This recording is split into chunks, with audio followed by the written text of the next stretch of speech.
Meeting কৰা নাই। আমাক মাননীয় মুখ্যমন্ত্ৰী আৰু কেন্দ্ৰীয় আৰু ৰাজ্যিক নেতৃত্বই আমাৰ ওপৰত পূৰ্ণ আস্থা ৰাখিছে। আমাক তৃতীয়বাৰৰ কাৰণে আমাক মনোনয়ন প্ৰদান কৰা হৈছে। তাৰ কাৰণে আমি কৃতজ্ঞতা জনাইছোঁ। আৰু আজি আকৌ আমি ওলাইছোঁ আমাৰ পাথাৰকান্দিৰ শ্ৰদ্ধাৰ নাগৰিকৰ গণদেৱ কাৰণে। আৰু আপোনালোকে দেখিছে আজি আমাৰ এটা জিলা পৰিষদ আমি মানে আমাৰ বিজয় সংকল্প যাত্ৰালৈ ওলাইছিলোঁ আৰু গোটেই ৰাইজ ওলাই আহিছে। চাহ বাগানক বস্তি এলাকা অকলে আশীৰ্বাদ দিছে। আৰু আমাৰ এই আশীৰ্বাদী আমাৰ কাম কৰাৰ শক্তি, তাৰ কাৰণে অকলে আশীৰ্বাদ দিছে।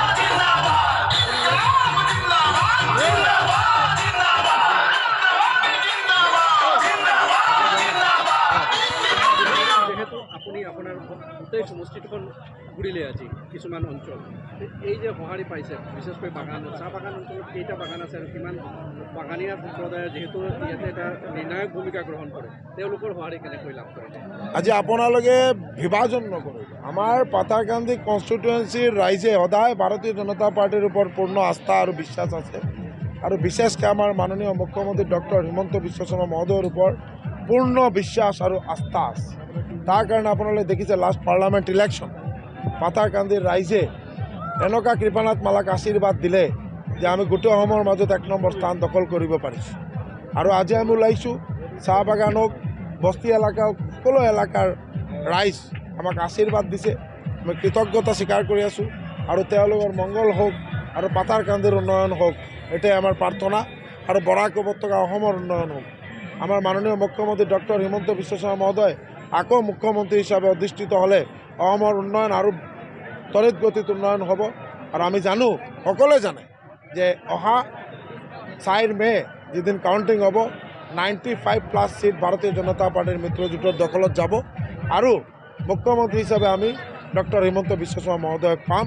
এইটো আমাৰ পূৰ্ণ আস্থা আৰু বিশ্বাস আছে। দেখা গৈছে যে আপোনাৰ প্ৰতিদ্বন্দ্বী কংগ্ৰেছৰ বিধায়ক তেওঁ মুখ্যমন্ত্ৰী হিমন্ত বিশ্ব শৰ্মা আৰু নৰেন্দ্ৰ মোদীৰ খুব প্ৰশংসা কৰিছে।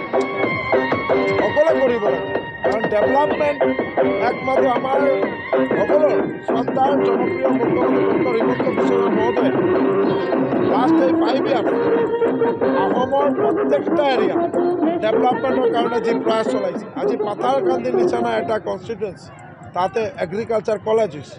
বৰাক উপত্যকাত আৰু এটা এইমছ স্থাপন হ'ব। এইটোও মুখ্যমন্ত্ৰী মহোদয়ে আগ্ৰহ কৰিছে যে এইটো পাথাৰকান্দিত হ'ব। এইটো কিমান ডাঙৰ কথা।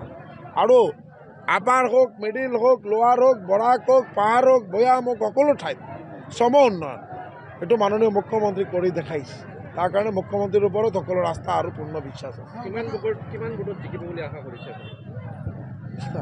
সেইটো ৰাইজে বিচাৰ কৰিব, কিন্তু আশা ৰাখিছোঁ যে লাষ্ট ইয়াৰৰ যিটো আমাৰ পাৰ্লামেণ্ট ইলেকশ্যনৰ যিটো আমাৰ মাৰ্জিন আছিলে এইটো ব্ৰেক হ'ব বুলি মই আশা ৰাখিছোঁ। আপোনাৰ দেখা গৈছে যে আপোনাৰ যে প্ৰতিদ্বন্দ্বী আছে তেখেতৰ বিৰুদ্ধে মাটি সংৰক্ষিত বনাঞ্চল আৰু বিভিন্ন খাস মাটি দখল অভিযোগ উত্থাপন কৰিছে। কি কৰিছে? কংগ্ৰেছৰ কাম এইটো বনাঞ্চল দখল কৰা, চিলিং চাৰপ্লাছ চাহ বাগিচাৰ মাটি দখল কৰা। আৰু আপুনি যি প্ৰাৰ্থীৰ কথা কৈছে তেওঁৰ ওপৰত গোটেই পাথাৰকান্দিৰ ৰাইজৰ এইটো খং আছে। যেতিয়া বিধায়ক হিচাপে নিৰ্বাচিত হৈছিল আকাইডুম, আদমটিলা, দোৱালিয়া এনেকুৱা বহুত ঠাইত মাটি দখল হৈছে।